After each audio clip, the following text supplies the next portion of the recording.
አዲስ ኪዳን በማለቱ ይላል። ለዚህ ፊተኛው ኪዳንና አዲሱ ኪዳን ነው እየተወዳደሩ ያሉት። አሁን ግን በሚሻል ተስፋ ቃል በተመሰረተ በሚሻል ኪዳን ደግሞ መካከለኛ እንደሚሆን በዚያ ልክ እጅግ የሚሻል አገልግሎት አግኝቷልና ያለ የሚሻል ይለዋል። ማንና ማንን እያነጻጸረ? ቁጥር 7 ፊተኛው ኪዳን ይላል። ቁጥር 13 አዲስ ኪዳን በማለቱ ይላል። ለዚህ ፊተኛው ኪዳንና አዲሱ ኪዳን ነው እየተወዳደሩ ያሉት። አሁን የትምህርታችን ርዕስ ምንድነው? በአዲሱ ኪዳን የመጡት የተሻሉ ነገሮች ምንድን ናቸው? አሁን ምንድን ናቸው የሚለውን ለማወቅ ብቻ ሳይሆን ለምን እግዚአብሔር የተሻሉ ነገሮች እንዲመጡ ፈለገ ሲባል እግዚአብሔር ሁሉ ጊዜ ሰው በተሻለው ነገር እንዲጠቀም ስለሚፈልግ እግዚአብሔር ሰው በተሻለው ነገር እንዲጠቀም ስለሚፈልግ በሐዋርያት ዘመን የነበረው ታንኳና መርከብ አሁን አለ እንዴ? የለም። አሁን በጣም ዘመናዊ ሆኖ መርከቦች አሁንሽ ናቸው ያሉት እና ሁልጊዜ የተሻለ ነገር ሲመጣ በተሻለው ነው ሰው የሚጠቀም። ስልክ አንስቼላችኋል። ከ20 ምናምን ዓመት በፊት የነበረውን ስልክ ዛሬ ማን ይጠቀመዋል? በሰፈር ስልክ ይሄ በሚጮኸው ማን ይጠራራል? አሁን ሁሉም ከኪሱ አውጥቶ ያወራል። እሱ ራሱ ሞባይላችን ራሱ የዛሬ 10 ዓመት በፊት የነበረው ሞባይልና አሁን ያለውን በጣም ይለያል። ገበያ ላይ ራሱ የለም። ለምን? የተሻለ ሲመጣ በተሻለው እንጠቀማለን። አዲስ ሲመጣ አዲስ የተሻለ ሲመጣ ያኛው ጥቅም ቢሰጥም አዲሱ የሚሰጠውን ያህል ጥቅም ሊሰጥ አይችልም ነው። አንዳንዶች ልክ የድሮውን የሰደብነው የሚመስለው እኮ ይኖራል። ምንድነው አሮጌው ኪዳን አሮጌው አሰራር የምትሉት አሮጌው ምናምን የምትሉት? ጳውሎስ ምን አለ? አይ ፊተኛው ኪዳን እኮ ክብር ነበረው። ክብር የለውም አላልኩም አለ። ሁለተኛ ቆሮንቶስ 3:7 ጀምሮ ክብር ነበረው። ግን አሁን የመጣው ኪዳን እጅግ ይልቅ የሚበልጥ ክብር ስላለው የፊተኛውን ኪዳን ክብር ምን አረገው? አቃ ሕፃን ልጅ ትንሽዬ ልጅ ክብር አለው የለውም? ትንሽ ልጅ ሕፃን ልጅ ሰው ነው አይደል? መቼስ ልጅ ክብር አለ። ናዚው ቁጭ በል ተብሎ ሕፃን ልጅ ይቀመጣል። ቤት ውስጥ የሆነች በርጩማ ይሰጠዋል። አየህ ልጅ ክብር አለው፣ በርጩማ ይሰጠዋል። ያ ትንሽ ልጅ ግን ትልቅ ሰውዬ ሲመጡ ከሱ ይልቅ የከበሩ ሰውዬ ሲመጡ ምን ይባላል? በልቀቅ ወንበሩ፣ በልሂድ ከልጆች ጋር ሄደ ተጫወት ይባላል። እውነት ውሸት? የሚበልጥ ክብር ያለው ሲመጣ ክብር የነበረው ነገር ክብሩን ያጣል። ሁለተኛ ቆሮንቶስ 3 ይሄ ነው። እና መስቀል ላይና ትንሣኤ ላይ የተፈጸመው ነገር ይሄ ነው። እግዚአብሔር ቀድሞ ከእስራኤል ልጆች ጋር የገባውን ያንን ክብር የነበረውን ነገር በሚበልጥ ክብር ባለው ነገር ቀየረ። አሁን የአዲሱ ኪዳን አማኝ እግዚአብሔርን ማመስገን ሲገባው እግዚአብሔር ሆይ እኔ ማን ነኝ? በሚበልጥ ክብር ውስጥ በሚበልጥ ኪዳን ውስጥ በሚሻል ነገር ውስጥ የፈጠርከኝ ብሎ እግዚአብሔርን ማመስገን ሲገባው ይጨቃጨቃል። እንዴት ቆይ የተሻለ ይባላል? የድሮ ምን ሆነና ነው? ምንድነው ይላል ሰው። እና ጎልጎታን ከደብረ ሲና ክርስቶስን ከሙሴ የቀይ ባህርን መከፈል ከሞት መወገድ ጋር እኩል ሊያደርገው ሰው ይፈልጋል። እንደውም ለአንዳንድ ክርስቲያን መስቀል ላይ የተሰራው ነገር ብዙም ላይጥመውም ላይገባውም ይችላል። ቀይ ባህር ተከፈለ የሚለው ግን ስሜቱን ይነካል። ስሜቱን ጠቅ ነው የሚያደርገው። ቃል ወይም የእግዚአብሔር ልጅ ኢየሱስ እኮ ቀይ ባህርን ለመክፈል በአካል አልወረደም። መጽሐፍ እንደሚለው እግዚአብሔር ወይም እግዚአብሔር ወልድ ያንን ባህር የከፈለው በምኑ ነበር? አቤት በአፍንጫው እስትንፋስ ውሆቹን ከመራቸው ነው የሚለው። እፍ እንኳን አላለም። እንዲህ ብሎ ፈሲል ቀይ ባህር ተከፈለ አይደለም? አንተን ለማዳን ግን እንፍ ነው ያለው። በድንግል ማህፀን ውስጥ ገባ። ሕፃን ሆኖ ተወለደ። የሰፈር ልጅ ሰው ሳያውቀው ዮሴፍ ልጅ የማርያም ልጅ ተብሎ አደገ። አናጢ ጠራቢ ሆኖ አደገ።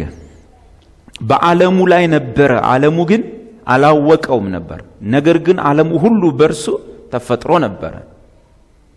በእርሱ ውስጥ ሕይወት ነበረች፣ ሕይወትም ለሰው ልጆች ሁሉ የምትሆን ብርሃን ነበረች። እሱን የመጣው አየ። ለዚህ ነው ዮሐንስ አፈወርቅ ታላቅ የቤተ ክርስቲያን አባት ነበረ። ምን አለ?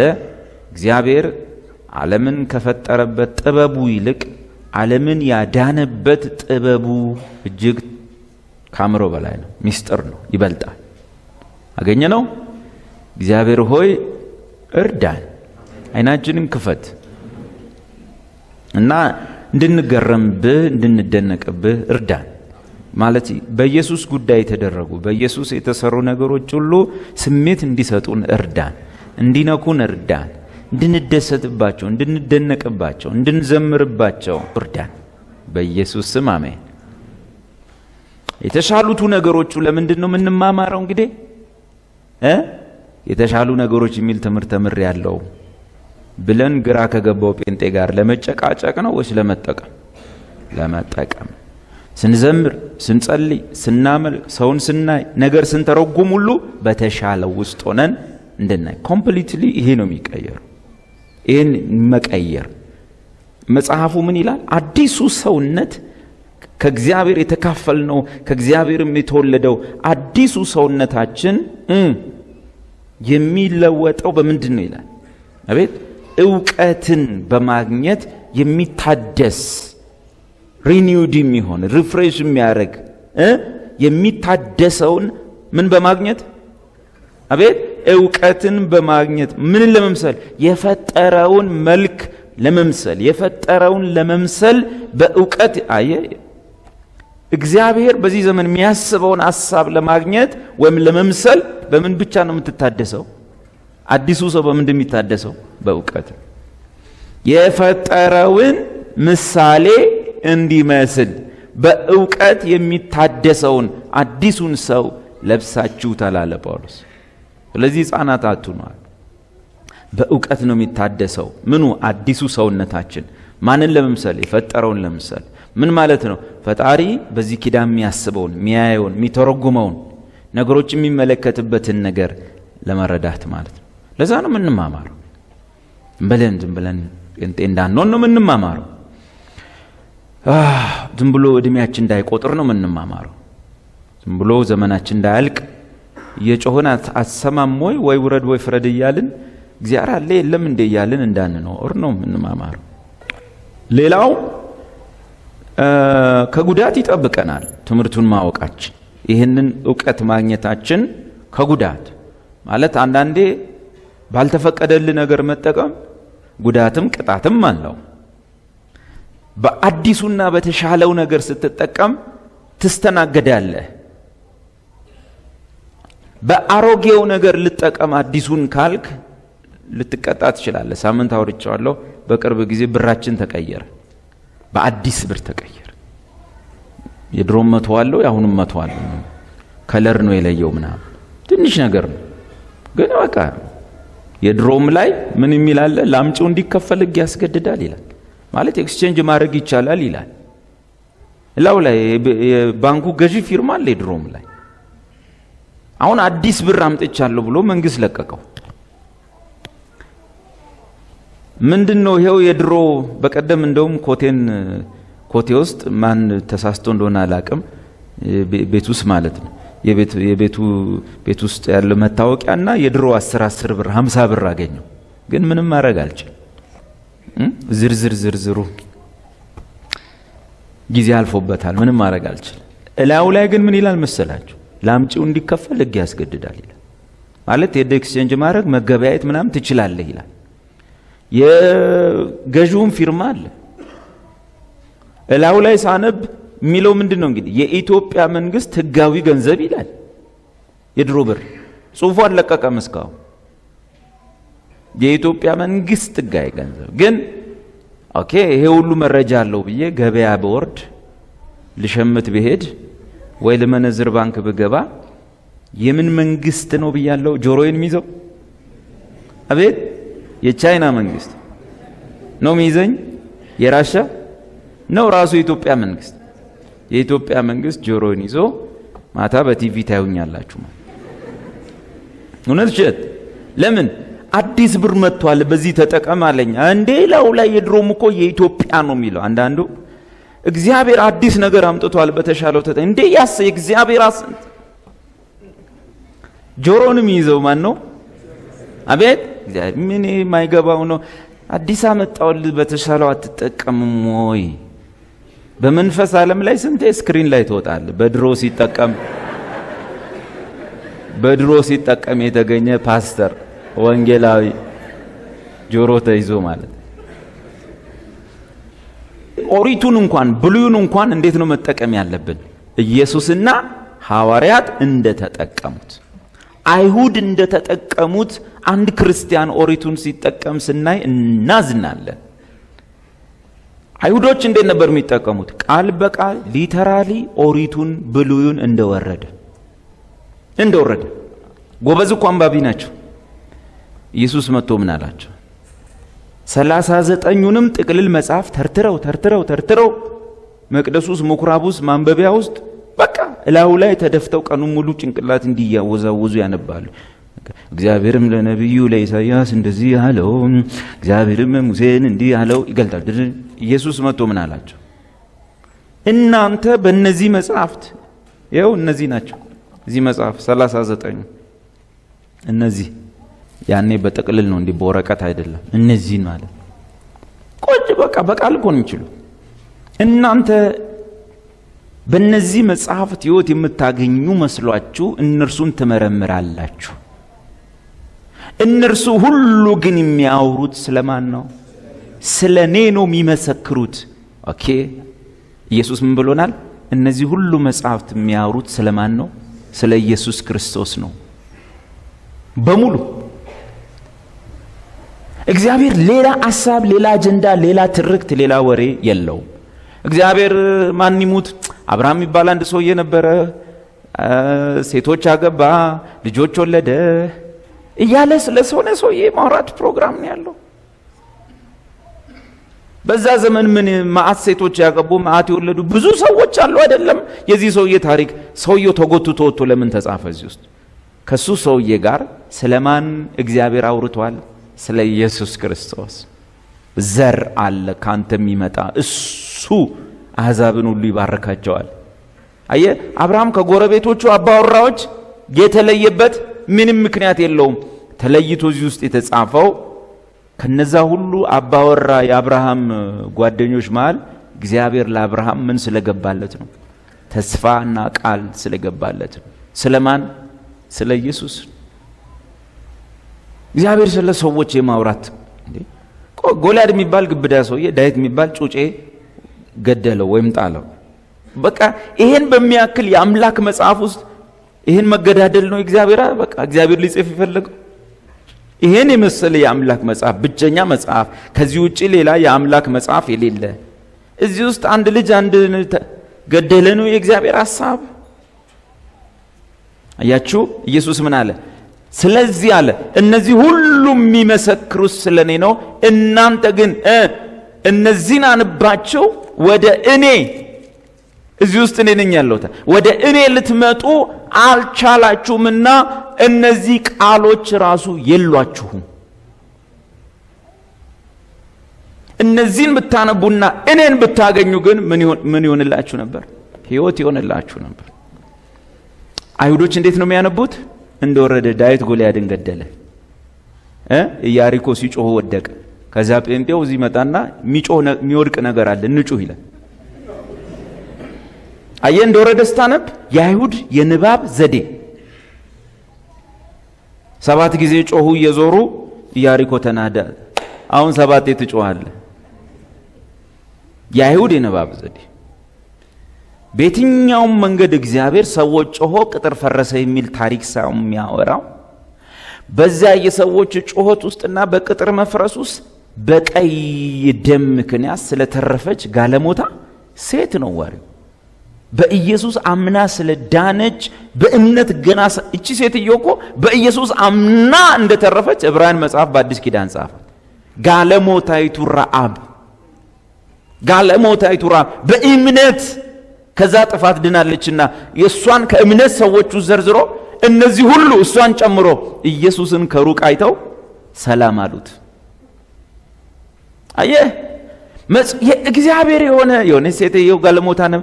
እግዚአብሔርን የሚያክል ቅዱስ አምላክ ስለ ሴተኛ ዳሪ ማውራት ሐሳብ ኖሮት ነው? ያው ይሄን የመሰለ መጽሐፍ ውስጥ እግዚአብሔር በዛ ሁሉስ የሚያወራው ኃጢአተኞችን ስለሚያድነው ስለማን ነው? ስለ ኢየሱስ ነው። ይሄ ነው። ስለዚህ ብሉይ ኪዳን ሲነበብ አለ ጳውሎስ መጋረጃ ያመጣል፣ ሐሳባቸው እስካሁን ይደነዝዛል እና ይገርላቸዋል። ታዲያስ ወደ ክርስቶስ ሲተረጎም ግን ምንድነው የሚሆነው?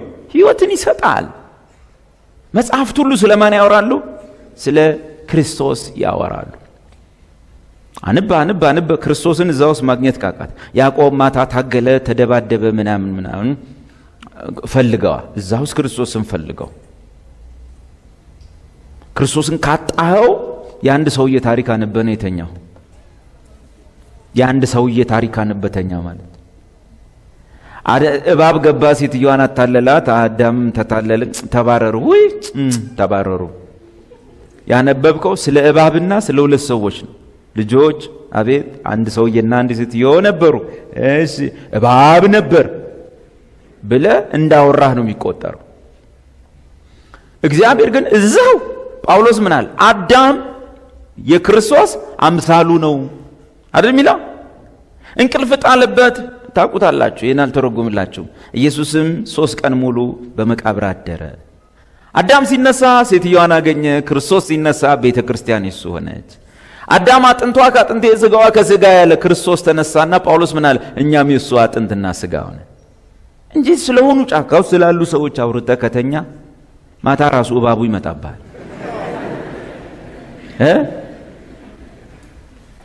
አያችሁ አብዛኛው ጴንጤ እንዴት እንደሚጎዳ። መጽሐፍ ውስጥ ማንም ፈልግ፣ ክርስቶስን ፈልግ። ስለዚህ ብሉይ ኪዳንን እንዴት ነው የምናነበው? አቤት ክርስቶስና ሐዋርያት እንደተጠቀሙበት። ክርስቶስ ምን አደረገ? በብሉይ ኪዳን መጽሐፍት ስለሱ የተጻፈውን ሁሉ ይተረጉምላቸው ነበር። ኢየሱስ ምንድነው ስራው? የብሉይ ኪዳን መጽሐፍትን ስለ እርሱ እንደተጻፉ ምን ማድረግ? መተርጎም ነው የኢየሱስ ስራ። ኦሪት እንዲህ ነው፣ ብሉይ እንዲህ ነው። ጳውሎስ ምን አለ? የድሮ ጥላ ነው አለ። አካል ነው። አያችሁ በሬ እዛ ጋር የተባለው አገልጋይ ነው። እዚህ ጋር እዛ ጋር እንደዚህ የተባለው ክርስቶስ ነው። አለቱ ጋር ሙሴ ደረሰ፣ መቱት፣ ውሃ ጠጡ፣ ረኩ ይላል። አለቱ ሲጓዙ የደረሱበት አይደለም፣ ሲከተላቸው የነበረ አለት ነው። እና ያም ማለት ክርስቶስ ነበረ። ሎክ ደስ ይላል። ወደ ተሻለው ነገር እንምጣ። አሁን በአዲስ ኪዳን ውስጥ ከኦሪት የሚሻለው የሚበልጠው ነገር መጣ እና ዕብራውያንን እየዳሰስን ነው የምንሄደው። ምንጠቀመው በየትኛው ነው? እግዚአብሔር የተሻለ ነገር ብሎ ሲለን ምን ለማለት ነው? በተሻለው ተጠቀሙ። ጴንጤ ናችሁ ግን ስትጸልዩ ባሮጌው አትጠቀሙ፣ በተሻለው ተጠቀሙ። እንዴ በድሮ ስልክ የድሮ ስልክ እኮ ይደውላል። የድሮ ስልክ እንደዚህ አሁንም እኮ ይደውላል። ግን አንተ በሱ እስክትደውል ሰው አይሞትም። እዚህ ጋር ሰው እየተንፈራገጠ ነው። አንተ ገና 0 9 10 ዲጂት ይደውላል እኮ። ግን በጣም ተገቢውን ጥቅም ሊሰጥ እንደምትፈልገው ሊሰጥ አይችልም። ለምን? በነገራችን ላይ እንደ ኢትዮጵያውያን ክርስቲያኖች የሚጸልይ አለ እንዴ? ታዲያ ምን ሆኖ ነው እንደዚህ ከይቅርታ ጋር ይመረቃል አይደል? እንደዚህ ቡርኮ የሆኑት ምን ሆኖ ነው የተመቱ የሆኑት?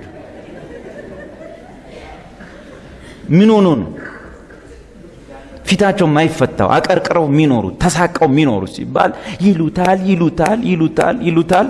ግን በድሮ መኪና በድሮ ስልክ ማለት በድሮ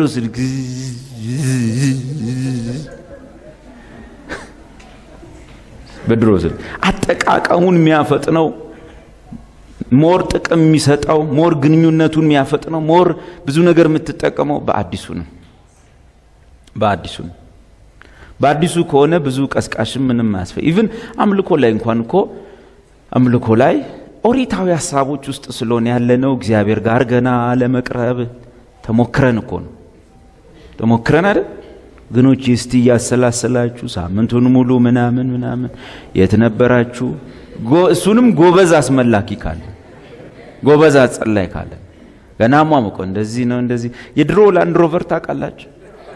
ድሮ ላንድ ሮቨር በፊት ለፊቱ እንትን ይገባል የሆነ ብረት ምን እንደሆነ አላውቅም ስሙ ብቻ የሆነ ይገባል። ማን ይበላዩ ምን ዋላ ብቻ ይገባል። አይተዋል? እንዲርግና እንዲርገበ አሁንም ይጠፋል። ያርጉና እንዲያሽከርክር ይጠፋል። በቁልፍ አይደለም፣ በቁልፍ አታስብ። ከውስጥ አንድ ሰው ከውጭ ባል መሪ ይዞ ቀመጣል። ሚስ ከውስጥ ጮናል የሚያስነሱት ማለት እንደዛ ኮኖ የኛም አምልኳችን። ወገኖቼ እስቲ አስቡ፣ እንትንም በሉ እንደዚህ እያሰባችሁ እስቲ ወገኖቼ። ኦሪት ነው ገና መቅረብ ራሱ ገና ለመቅረብ ብዙ ነገር አልቀሰ ትንሽ ተጠራርገ ሰውየው በቃ እንትን ብሎ ከዛ ከተነሳን በኋላ አይመልሰንም አይደል? እንደ ላንድ ሮቨር ባር የሚመልሰን የለም። ከዛ በኋላ የለም በቃ ተረጋጉ ብንባል ራሱ። በአዲሱ ኪዳን ግን ወደ እግዚአብሔር ለመግባት ምን አለን? ድፍረት አለን። የምን ሶፍት መጨረስ። እግዚአብሔር አይናችንን አይቶ ያስገባል። ሲጀመር አያምነን። ስናለቃቅስ ውይ ይላል አይልም ብያል። ለዚህ አያችሁ ለብዙ ነገር ይጠቅመናል። መዝሙሮቻችን በተሻለ ውስጥ አይቆዩም፣ በድሮ ውስጥ ይወስዱናል። አትተወኝ ሁሌ ማወራላችሁ፣ እባክህ አትጣለኝ። ኦኬ ጥቅሱ የተወሰደው የት ነው? ኦሪት ነው፣ ምንም ጥርጥር የለው። ምክንያቱም በአዲስ ኪዳን ማን ነው የሚያሰጋው? ጌታ ነው የሚያሰጋው? አማኙ ነው። አማኝ ነው የሚያሰጋው። ስለሚያሰጋ ጌታ ምን ብሎታል? እኔ ራሴ አልለቅህም ከቶም አልተውህም እንጂ እዚህ ውስጥ እኮ ሁሉም ሰው ሞክሯል ለመሄድ፣ ወደ ኋላ ለመመለስ ያልሞከረ የለም በትንሹም ቢሆን። ግን እኔ ራሴ አልለቅህም ከቶም አለ። አንዳንዴ መልኩ ረጅም ስለሆነ ርቀን ስንሄድ ሄደን ይመስለናል። የነፍሳችን መልክ ሰማይ ገብቷል። በትልቅ ሰንሰለት አስሮናል ነፍሳችንን። ትሄዳለህ፣ ትንቀሳቀሳለህ፣ ትባክናለህ፣ ትከስራለህ። ሳብ ሲያረግ መተዚህ ነው የት ትሄዳለህ ብለህ የተለቀቀ መስሎ ሰው አለ። የተለቀቀ እንትን ይነጥራል፣ በቃ ርቋል እንዳይመስል። ስላንተ ዋጋ የከፈለው ዝም ብሎ አይለቅህ። ስለዚህ እንዲህ አርጎ መተህ ባፍጥም ከመጀመር ፕሮግራም ራስ በእግር ብትመጣ የተሻለ ይሆናል እንጂ አይለቅም። እኔ ራሴ አልለቅም ብሏል። አይሽርም ቃሉን።